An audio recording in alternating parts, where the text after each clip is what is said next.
So you want to know about the Raiders. Alright, let's talk. When the settlers came back to Appalachia, so did the Raiders.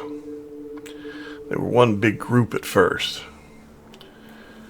Then as things got hard, as they typically do in travels, and you pick up idiots along the way, as the Raiders and the settlers have definitely done in their travels.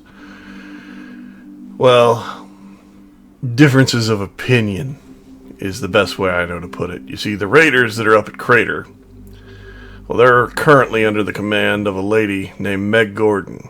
She's a good leader, former leader of the Diehards. One of the few that I know that will actually honor their word whenever she gives it. Now, the Crater is not to everyone's liking. I mean, it is an old crashed space station up in the middle of the toxic region of Grafton. It is not exactly a place that most people would find homey, let alone the fact that the dust falling from the sky every day looks like a combination of either snow or a really bad dandruff shower. Depending on who you are, that may be reassuring, that may be detrimental. I personally do not find it reassuring and find it very detrimental. It's one of those regions I recommend wearing a gas mask whenever possible. Now, Crater, there are traders there. There are people there that will give you jobs to do. They will hold to their word. They will pay you for what you do. Just do not betray the things that they ask you to do. Because quite simply, they will kill you in ways that you have no way of imagining unless you have talked to that crazy robot up at top of the world. Now, she's crazy because she actually believes that she can get high. I don't know if you've ever dealt with a robot before, but most robots cannot do drugs. Nor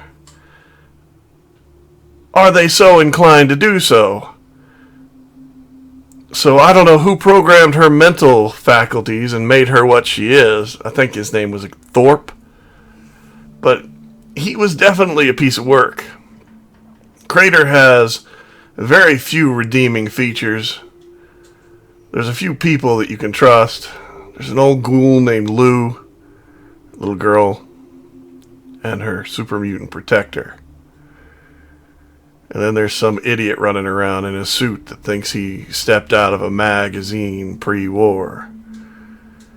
Now his ass, I would put down if I were you. I'm just saying. The man, he makes you feel dirty in a way that only a used car salesman can. Now one of the groups that spun out the Crater is the Rust Eagles. And they're a weird bunch. They built themselves a little dome out in the middle of the wasteland so they can test their robots against humanity. And I don't know who thought it was a good idea to put humans up against robots in an arena, but it's damn fun to watch. I don't recommend doing it unless you're willing to take the risk of your life, though. Because there's no holds barred. They will kill you. They have no problems doing so. You'll burn in fire, be shot from a distance, and barbecued with laser beams. The Rust Eagles, it's all just a test. It's all just a test. They're trying to figure out who's the best builder and who's got the best ideas. Hell, there's a guy that I know like that out in the wasteland anyway. Some raider that goes by the name O'Mara. Runs around and does his thing. Same thing. He's got plans on taking on Foundation one day. We'll see if he actually carries through. Now, there are other groups of raiders out there, smaller groups. There's a group over in the forest. They've been extorting people from what I understand, but that's neither my business nor my gig to deal with. I mean, the people at the Wayward have their own issues.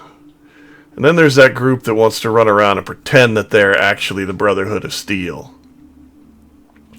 Bunch of idiots conning farmers out of what little ammunition and what little food they got extra. Saying it's for the greater good. But by far the worst group of them all is a group of tweakers. Yeah, you know those guys. So strung out they can barely walk. So bleary-eyed you can barely tell that they're still human. You might think they were a ghoul by mistake. Hell, with what they do, you should think they are one. Their leadership has them all strung out on this drug to make them obedient little servants and slaves to it. And their leadership, well, they're right out villains. They got monikers like the Claw or the Eye and the Blood. Hell, they sound like something straight out of a Shroud comic. It just ain't right. From what I understand from the Blue Ridge group, these idiots cut a swath of death across the wasteland, stealing people, drugging them up, breaking their spirits, bringing them under control and setting them back on their own families. It's what they do for fun and entertainment. It ain't something normal, it ain't something nice, and it ain't something that should be encouraged. Now there are those that think that you should feel sorry for these fools. You should try and help them. Try and help them overcome the drugs and the evil in their souls that's been unlocked by them. But the truth is, you can't overcome that kind of evil with anything hot less than a 45 to the head. And these bastards, well, they all need one.